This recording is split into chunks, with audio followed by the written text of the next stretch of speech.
Well, welcome everyone to this summit session, which I must admit I am particularly enthused about. Our guests are Ben Stewart and Charles Eisenstein, and we'll be discussing their collaborative film project titled "And the Music Played the Band," which I found deeply contemplative and also inspiring. Ben is a filmmaker who focuses on the power of art and opening one's mind to a new collective story. Charles, I heard you call Ben the avatar of humanity, which I really appreciated, and that resonated very much with me. Charles is a philosopher, public speaker, and author. His work covers a broad range of topics, including the history of human civilization and spirituality, and also economics. Ben and Charles, welcome to the summit. Thank you for joining. Hey, yeah, thanks, Paul. Good to be here. Great. Very, very honored to be here. Thank you, Paul. You're welcome. You know, over the years, I've followed and admired both of you and your work. And when I learned that you had joined forces for this film, I was very excited about it because I wanted to see, okay, what kind of product would these two guys put together, whom I know through their work. You're both deeply spiritual. I imagine when you first met, you had a strong resonance together. And before we get into the film, could we spend a few minutes? Can you share how it was that you met? And what was your experience when meeting each other? Kind of maybe a kindred souls in my imagination anyway. And then from there, how did that lead to the idea of this new film and the music played the band? Do you want me to field that one, Charles? Actually, I'll say a little bit and then you go. Go ahead. Ben, maybe I'll tell, like, we actually met when Ben like randomly gave me a ride. Like, we've had like some random encounters, which sometimes happen when maybe you're meant to do something with somebody and you're first introduced by whatever intelligence introduces us in some haphazard way. So maybe Ben, you want to say a bit more about that, but yeah. Yeah, it was a gift circle. A few friends of mine around Harrisburg, Pennsylvania, asked if I would like to come to, I think it was a gift circle or sharing ceremony or something along those lines. Yeah, gift circle, we called it. Gift circle. And it was really beautiful. It was really, I can admit I probably wasn't, it took me a few years to even fully understand how profound it was. I still refer back to it, but I remember we talked briefly afterwards. In there was just like let's all share something that either we can offer or maybe we could use. And Charles said I could use a ride home, and I just jumped at the opportunity. And perhaps maybe, Charles, that's the only way. When I told you about that later on, maybe that was how you came to remember me. But that was around at the point when I started hearing Charles's name more, and I got the book Ascent of Humanity. And it took me a while to dig in. It's a big book, but that really just set me off on the path of understanding Charles and his work. And it really took a few years before our paths collided again. Some years later. Well, I'm grateful it did. And I want to move on to the film now. When you were putting in for the summit a summary that you've noted that the film has deeply touched the audience in these uncertain times. And I want to relay a story because Ben, you had sent out the link to the film. I opened it, I started watching it, and honestly, probably within about 3 minutes, I went to my email to reach out to you to see, I wonder if I can get these guys on the summit, because this is a beautiful film. I would love to have the opportunity to discuss it with the the attendees of the summit. So it touched me in the same way you were just summarizing it. It's touched many folks. I'd be happy to hear any stories you want to share about that. But for me, I was touched instantly. I found it deeply provocative. The questions you start off with, Charles, essentially. I mean, this is a summit on healing, as you know, and you raised a fundamental question of which, for those of us who can answer that question for ourselves, that is, for me, a foundational healing. And the question is, and I could field this to you, Charles, you asked the question, what is the wrongness in the world? Why is it that we feel like a bit of an alien in this place, which is our beautiful home and our beautiful planet and lives with each other? that's a rub I think many human beings carry around continuously. So will you please speak about that a bit, and then we're going to get on to, yeah, what's the solution? Yeah. So first, I want to dispel the metaphysical objection that there is no wrongness in the world, that it's all perfect, it's all moving according to a divine plan. Yes, it is. And part of that divine plan, part of that perfection is our intense lived experience of alienation and a wrongness in the world. That the feeling like sometimes I get like, who marooned me on planet crazy and why? The only logical explanation is that we're here on purpose, because in order to complete the evolutionary process that the wrongness is a part of, that completion requires our gifts to be added to the mix. And that is developmental not only for the world, but for ourselves. On a soul level, we volunteered to enter into this situation that would call forth capacities in us that might not otherwise be called forth. If we were living on hippie planet, living, in some utopian society, then we wouldn't really be able to know who we are. Who we are in our fullness is called forth by adversity, by challenge. So both on a personal level and a collective planetary evolutionary level, it is perfect. And also it's horribly wrong. And those do not actually contradict each other. So then it comes down to The Ascent of Humanity, the book you talked about, Ben, that, it's 600 pages long. Like back in those days, I wrote that like 15, 20 years ago. I was like, well, all I have to do is diagnose the origin of the wrongness I wrote about a mythology of separation, and I offer that diagnosis and everything will be fixed, right? I mean, that's how it worked in school. You provide the right answer and you get an A and you're done. Well, obviously that is just an entryway to a life work. Yeah, indeed. Ben, do you want to weigh in on that? From an artist perspective, I really resonate when Charles says that about adversity. There's something that comes through us through adversity that when I was doing screenwriting or any kind of character development, I understood that if the whole point was just to see how great the character could be, it would just be a fast forward it to the end type of deal. So why do we like seeing these characters put through such a journey? It's to see what stress and pressure causes for what colors come through.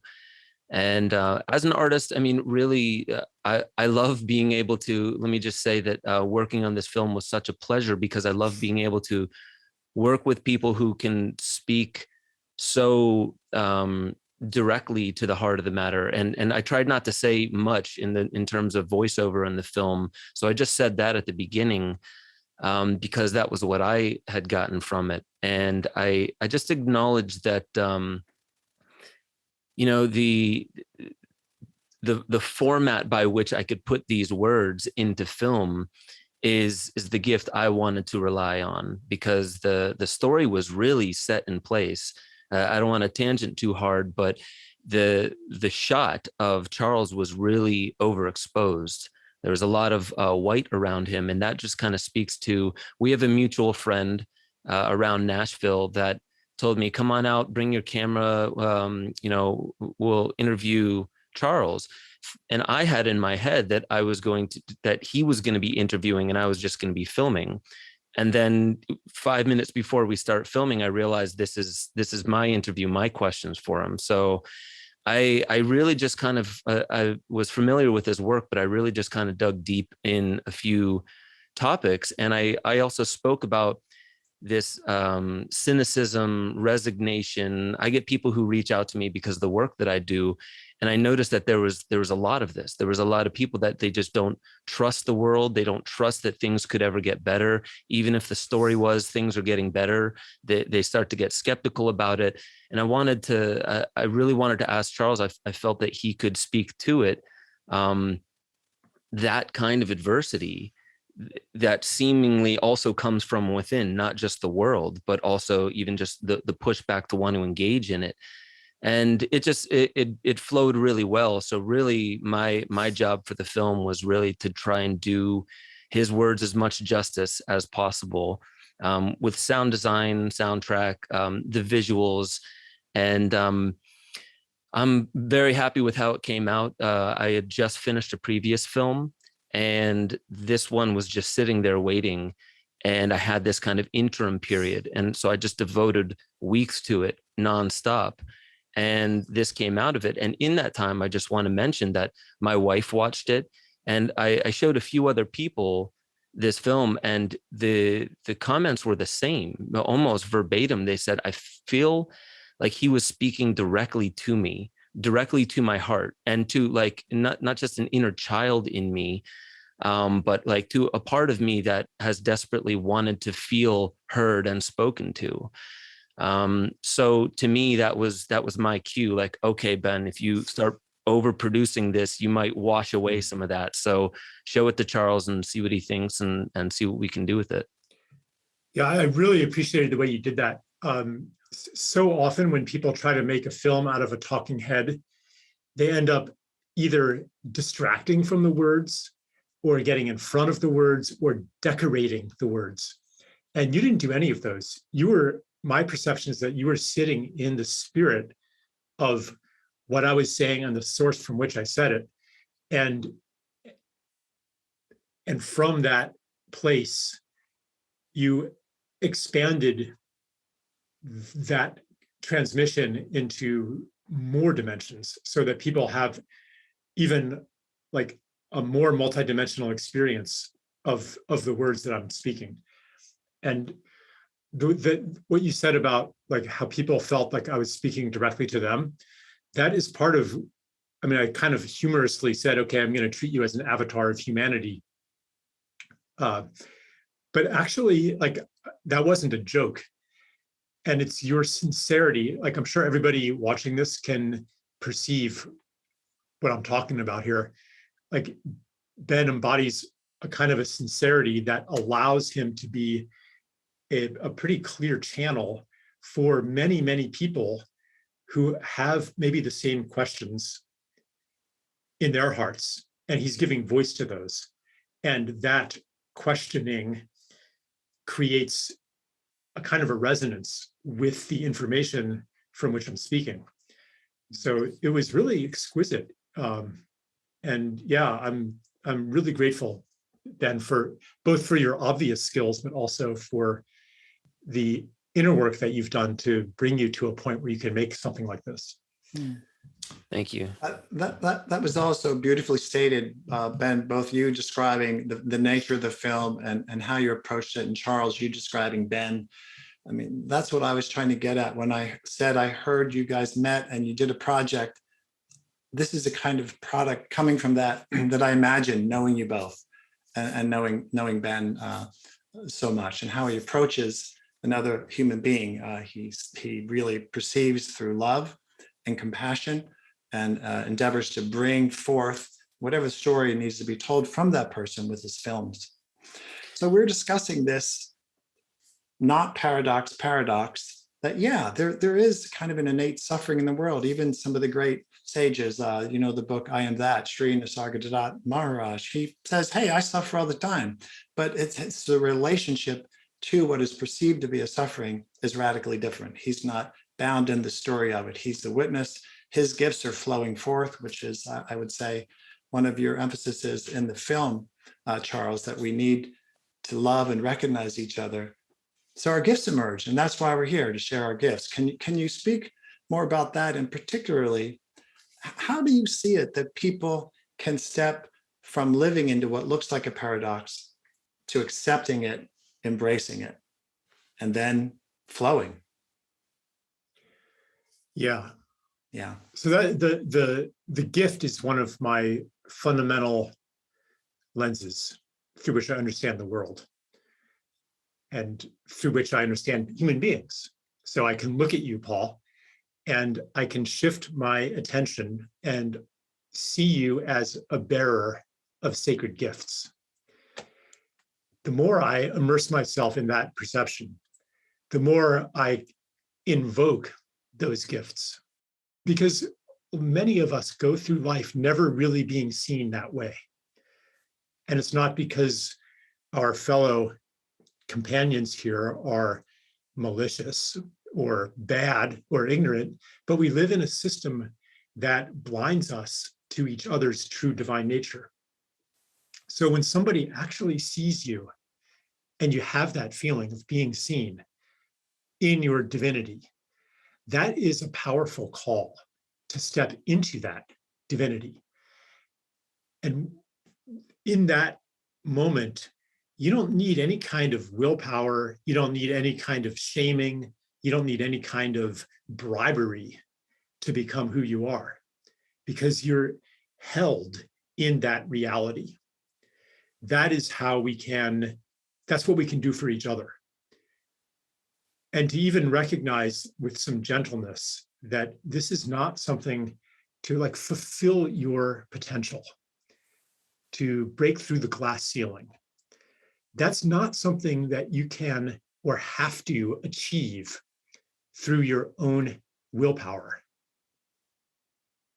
We are interbeings, and our becoming is a function of relationship. So yeah, like we can accept help and accept that we are not alone here. And it's not all up to each one of us individually. And there's more paradox underneath that. It's not like you do nothing, but your capacity, your will, your discipline even, is called into action by the way that others see us. Like, where does courage come from? Where does kindness come from? I personally find myself being a lot braver when people are seeing me as brave. I find myself a lot kinder when people are seeing me as kind. This is the collective story that we can hold for the world. And the more intently that we hold that story, the more the world steps into that and makes it real. Beautiful. Very inspiring. So how do we help encourage each other to be able to offer that to another human being? I mean, as you were saying earlier, this is something Ben does naturally.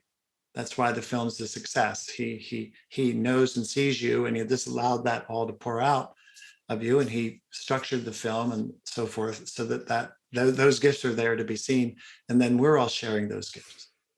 How do we help each other do that for each other on a day-to-day basis? Yeah, so this is a how question. It is a how question that you're asking, but but the real question is not a how question. It's sometimes when we say how do I, that is like this screen over top your knowledge that you already know how. You already know what to do. And so what I really hear in the how do I do this for others, how do I encourage them, is a yearning to be that and to do that. And so I would give attention to the sincerity of that wanting, like your generosity, your kindness, your goodwill toward your fellow human being. That in itself is the invitation, is the encouragement that you're asking about. And as you own that, you will find yourself acting from that with great skill in situations where no one even told you how. Yeah. So like, don't make it too hard. It's just right there. Indeed. I do appreciate that. Yeah. Ben, your Yeah. thoughts about this? I mean, you did this quite naturally. Yeah. This one felt very, very natural. Not all films do. Um, Script wise, sometimes it's a lot of what's called frankenbiting. Um, in a sense, it's a good way to make a good product, but it's also, you have to deconstruct the original delivery of the message, and that didn't happen here. Actually, the only thing I did with this interview was remove mostly myself, my voice asking the questions, and remove anything that would pull the audience out of a moment, um, out of just the story as it moves. I didn't want to remind people that we're in the middle of an interview with Ben and Charles. I just wanted them to, in a sense, drift along with it. And I mean, I would say, Charles has helped me in ways just by watching interviews. Charles was on Aubrey Marcus's podcast. I think it was the second to the last time. And there was this moment where Aubrey even said something. He asked the question, all right, so how do we get down to business and do this? And what I really needed to hear, and I'm sure Aubrey did, and the audience also needed to hear, wasn't a yeah, and it was a hold on, before we move to that step, before we turn it into a to-do list, can we fully receive it first? Because that will speak to the quality of how it reverberates back out. And I mean, that's really helped me. So I think uh, I love the use of art. I love the use of film. I used to be a musician, and it just, when I was pursuing a music career, film just kind of came out of it naturally. And it took me by the hand in a way that music wasn't doing it. But I was also getting people saying, like, this film changed the way I see the world. And I'd never had any feedback like that from music. I'd had people saying it's good, but never this fundamentally changed the way that I view the world. And I realized that film is a beautiful medium where it doesn't deviate from music. It actually deepens and enriches what you can do with these elements. So yeah, I mean, for me in this case, I love when I get to step back and just be the artist that's kind of putting together with my technical skill set what's already there, without having to build it. It was already there. And it was easy in this respect. And this film, like I said, it came out in 2, maybe 3 weeks of editing, but I couldn't let it go. And in that time, my wife sat with me and watched parts of it. And this is right after a 10-minute video that Aubrey Marcus put out called A Gathering of the Tribes, which is also something at the end of Charles's book, A More Beautiful World. A More Beautiful World, Our Heart Knows It's Possible. Yeah. And the same thing, my wife and several other people that I sent this to, they said, like, I usually don't cry this much, but there are moments in this that I can't get past, and I almost can't hear the rest of it. So I have to pause sometimes, because it reached inside to a place that isn't reached into often enough. And for me, I was happy to have a little sound design hand in that other video, but in this one, it was just, I even asked Charles the question about art, like what is the role of art in the world today? And he said, well, let's first affirm that we're all artists. And I love how he launched into that. It's a lot of what I felt this film had to offer was a reminder of what on some level we've always known is there and is true. So I loved it because it was timely, but also very timeless. And that just made my job very easy. It came together very well. Again, beautiful. And so we know the new story, which you get into in the film. The new story is non-separation, it's love, it's perceiving the divinity in each other, the oneness and the totality of the world and universe we live in. Prior to getting to that in the film, you also mentioned what you quote, the program that we're all born into. Is there anything you want to say about that during this interview that might give people, attendees, listeners, a little bit more insight into what we have been up against, but and the inspirational side of where we're all heading as well. My first response to your question, do I want to say something about that, is no. But then after I pause for a few seconds, I would say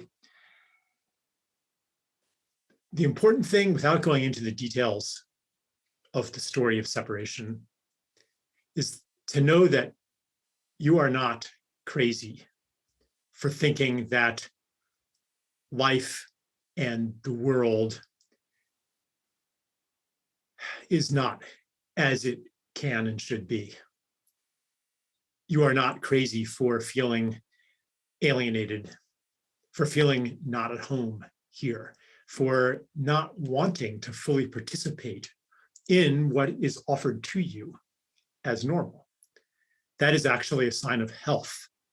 Your non-participation, whatever form it may take, it's a sign of health at a certain stage where your soul says, no, I'm just not going to do it. And maybe that protest takes the form of procrastination, even addiction, what you might call laziness, self-sabotage.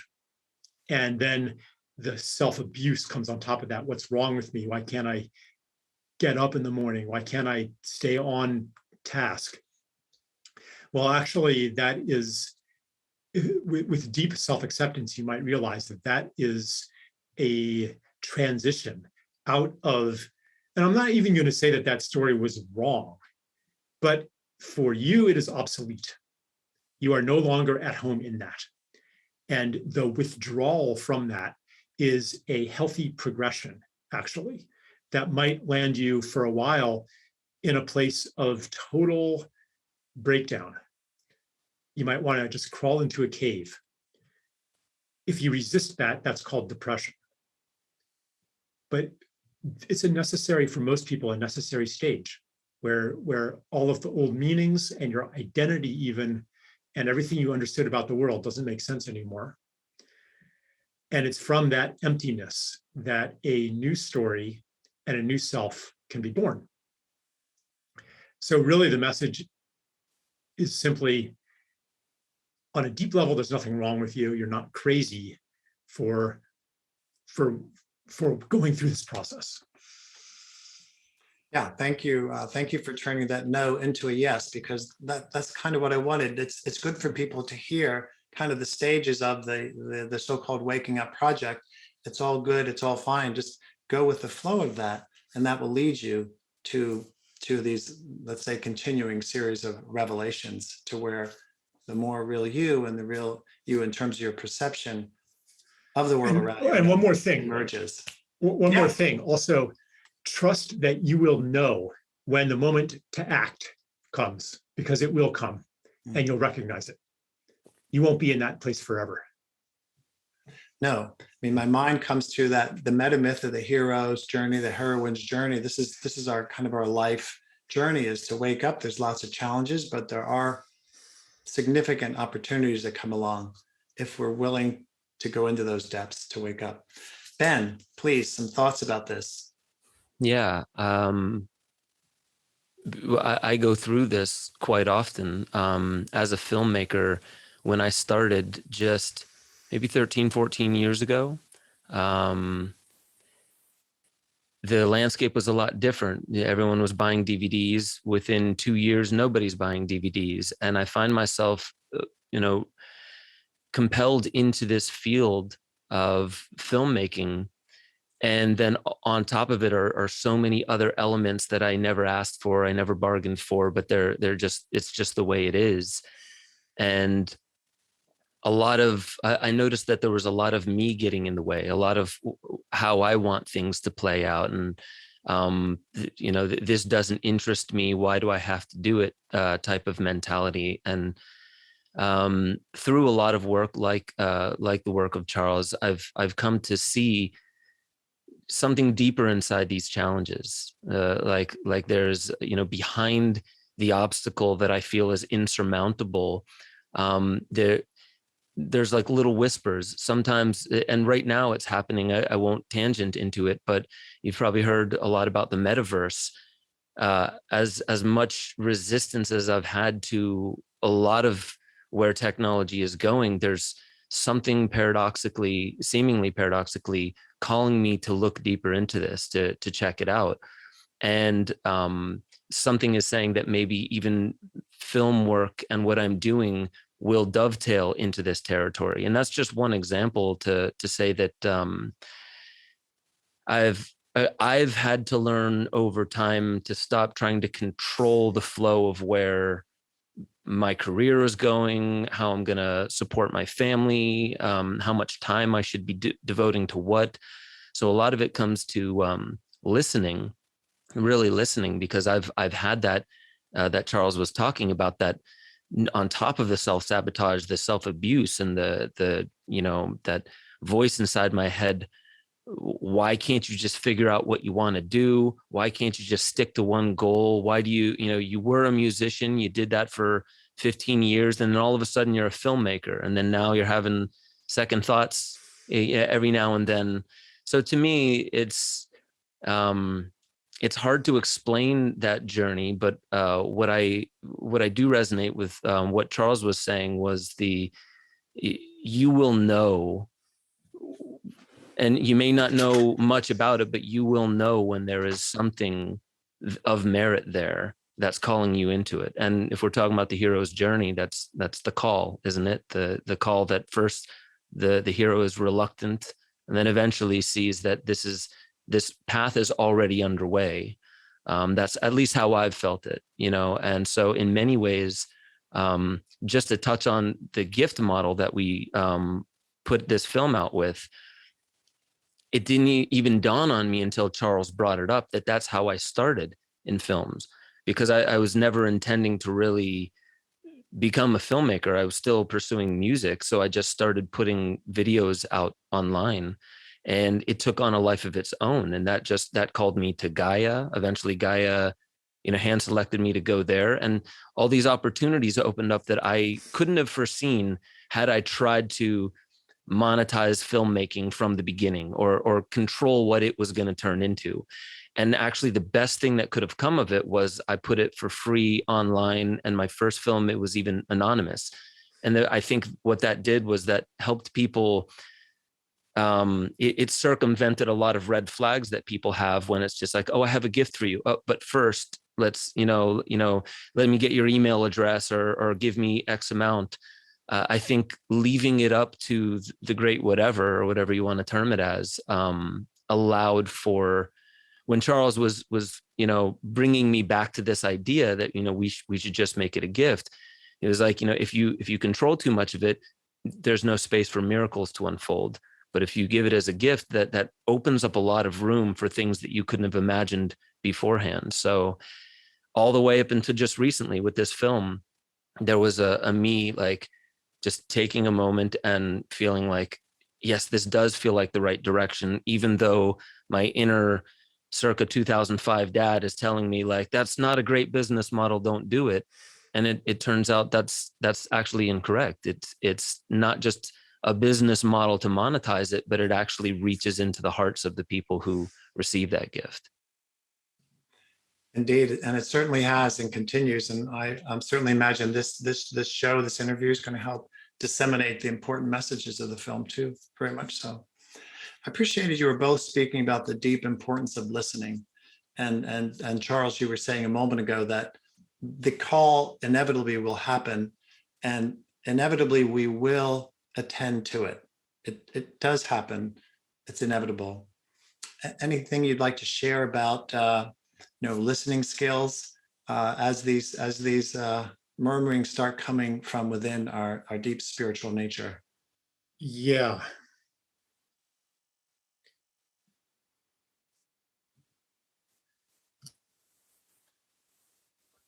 What can I say about that? It's sometimes hard for me to answer abstract questions, because the information that you're asking for is unique to the listener. Yes, I appreciate that. Yeah, I've even been getting a little bit fed up with being in the position where people ask me questions and I offer answers in like this public way, you know. Sometimes it works, as with Ben, being an avatar of like an actual being asking a question. The listening, for a lot of people, it's actually a matter of tuning into something else, because maybe you get habituated to listen to certain voices that drown out the quieter voice that you're talking about, the call. But you know, a lot of times when the call comes, it is so loud that you can only tune it out with great harm to yourself. It's obvious. So again, I would say, don't make this hard. The call, I could say also that it takes the form of something that you care about. And it makes you care so much that it's just a no-brainer to put aside whatever else you thought was important. Because in this moment, it's just obvious what's important. And if you are not in that place, you can't force that to happen. It might just be that it is not calling right now. And if that's the case, then maybe you're in a preparatory stage. And that preparatory stage could even be the cultivation of skills that are not being yet used for their correct purpose, for their true purpose. Like you might be, I don't know, an artist or a musician and you're writing commercial jingles, or, you know, advertising images, or you're using your gifts in service to something that actually you don't resonate with. You don't actually care about that. And maybe you're feeling like you're living somebody else's life. You're living a life you're paid to live. But what am I supposed to be doing? I don't know. That's because the call hasn't come. And so the preparation then is actually to refine your gifts and to do your best in every circumstance.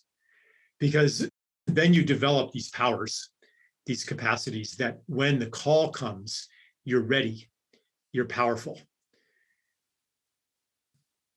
Yeah, indeed. Yeah. Thank you for that. And, you know, that brings me to what I would say is one of the overarching messages of the film. And I want to make note of it. And that is that, you know, imagine a world where everyone has gone through these processes, which you're both just describing, that you've personally described in your own journeys, and then how all of us make these journeys, where we're in a world where we're all living our gifts, our we could call them our divine gifts. They're expressed, we're flowing, we're experiencing them, we are sharing them freely with each other. And how different a world that would be than the program that we made reference to earlier that we've socially been born into. I very much appreciated that as the vision near the end of the film, and an inspiring one. And Ben, would you like to comment on that? How you imagine such a world? How would that be for you, your family, and the rest of us? Yeah, that is a good question. I think one thing I really liked about the message of the film that's really just helped clarify that what I'm even currently experiencing, not just with parenthood of young children, but just the roller coaster of life is. Charles made it really simple. There are ingredients, and he broke it down to 3 ingredients. And let's just hop to the last one for brevity's sake. Is he said that we have these peak moments that we experience, and then there's these feelings like I need to hold on to this. It needs to become a part of me. I always need to live by this. And without practice, it doesn't stick around the way we would like it to. But one key element that I really find is, at least calling deeply to me right now, is community. And it's people that, as Charles was saying earlier, when other people see us, not as how we're behaving just in the moment, but also seeing like that divine self within us, it helps us see that in ourselves. And I believe that that's, at least a really great effect of community, people who truly love one another and act as mirrors, and many different kinds of mirrors in ways to show us ourselves reverberated back to ourselves. And for me, I guess maybe this is also just a thing with the passage of time and getting older, but I wouldn't say getting more specific, but who's in my circle and who's in my community, but really honoring and cherishing deeper things about people that I hadn't even seen in them, that allows me to see, you really are my community. You really are helping me. And a lot of the times it doesn't come by ways of yes men and yes women who just make me feel good about where I'm at. It's holding and supporting us when we need to be held and supported, but also challenging us when we're getting ahead of ourselves, or not acting in accord to something within us that everyone else can see is a part of our makeup, but we're deviating from it.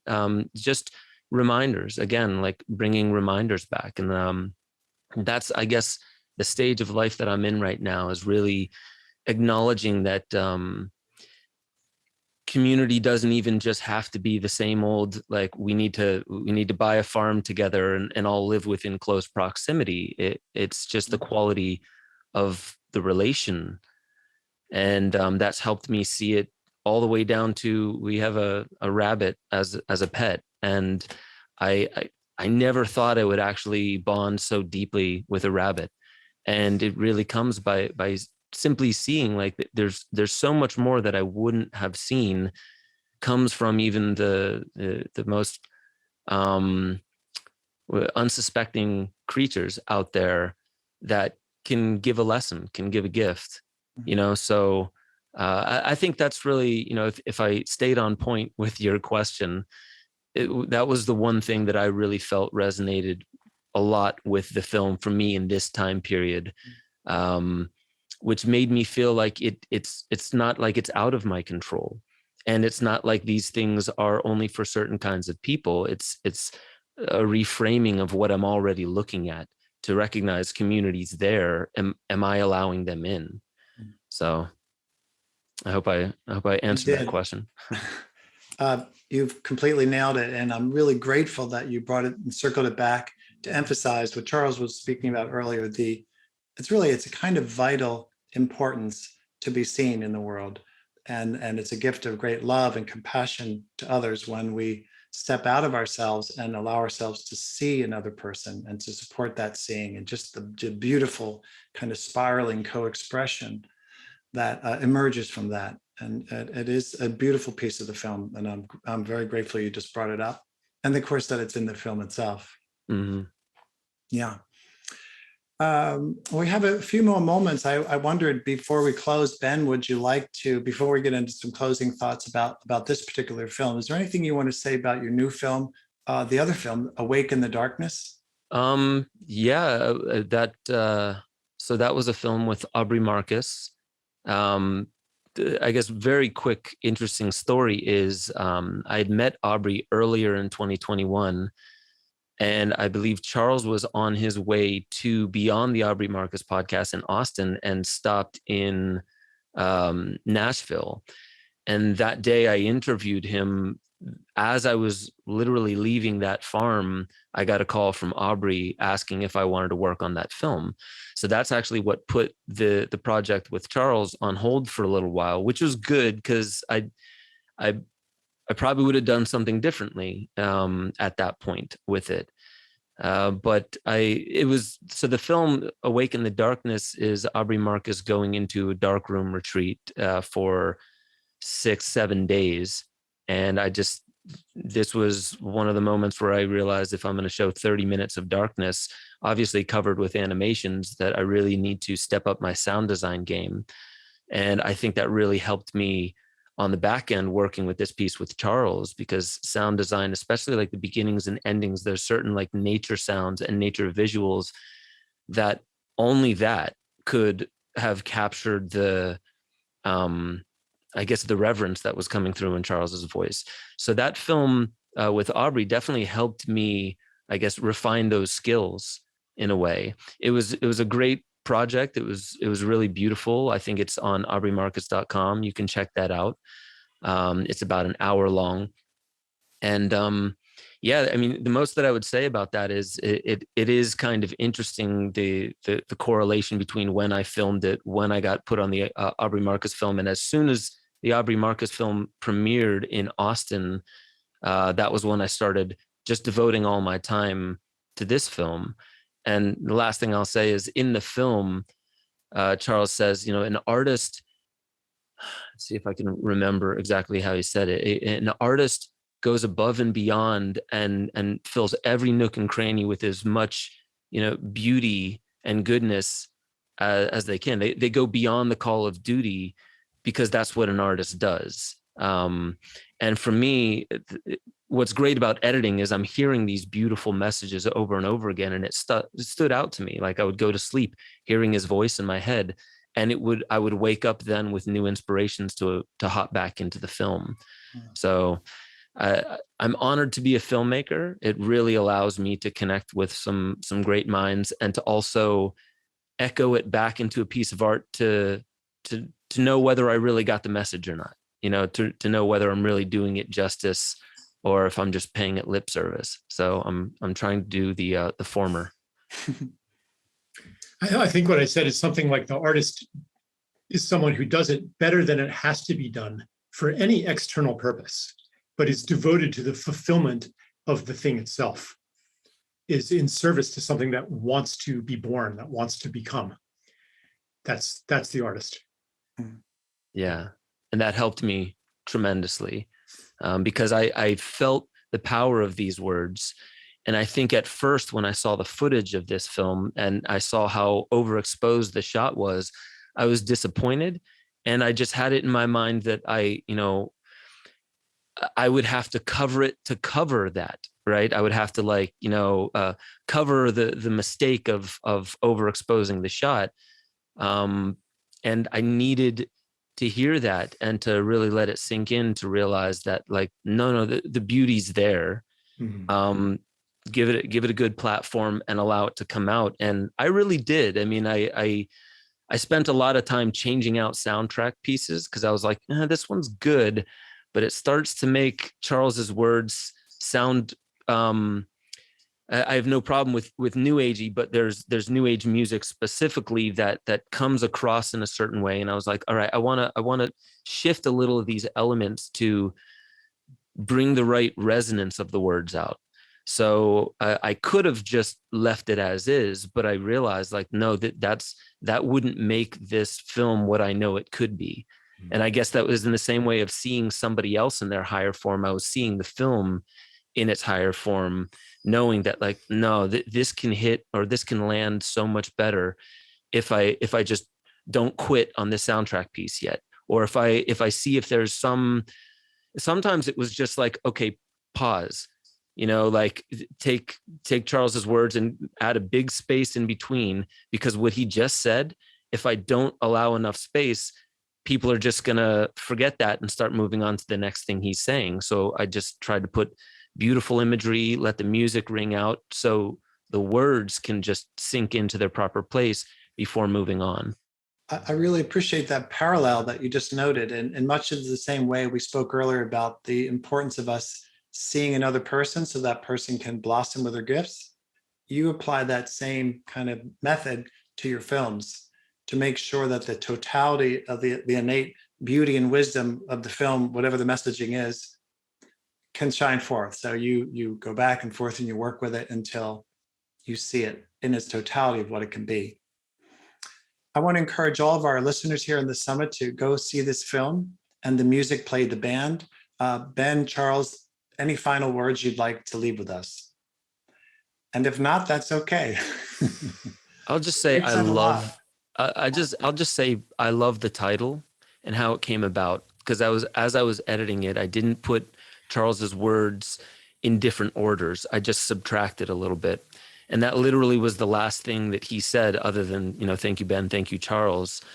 And it was a nice reminder that it was actually an interview by the end of it. So my voice comes back in, and I just reminisced about being in a band. And I felt like sometimes without the audience, without the entire band, without all those elements together, there's some epiphenomenon, something that happens beyond any one person's trying or control that comes out.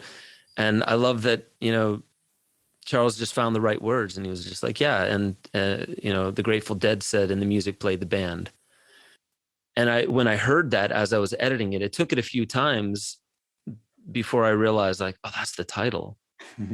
So I really like that title and how that came out. Yeah, that's probably the last thing I want to say on that. And the music played the band has layer after layer after layer of meaning if you meditate on it. And I'll just say, we're the band. We didn't make the music. The music makes us through our devotion to it. The music. Thank you for that. Well, much love and admiration to you both. Thank you for putting this film together, and thank you for taking the time to join the summit. And until next time. Thank you. Thank you, Paul.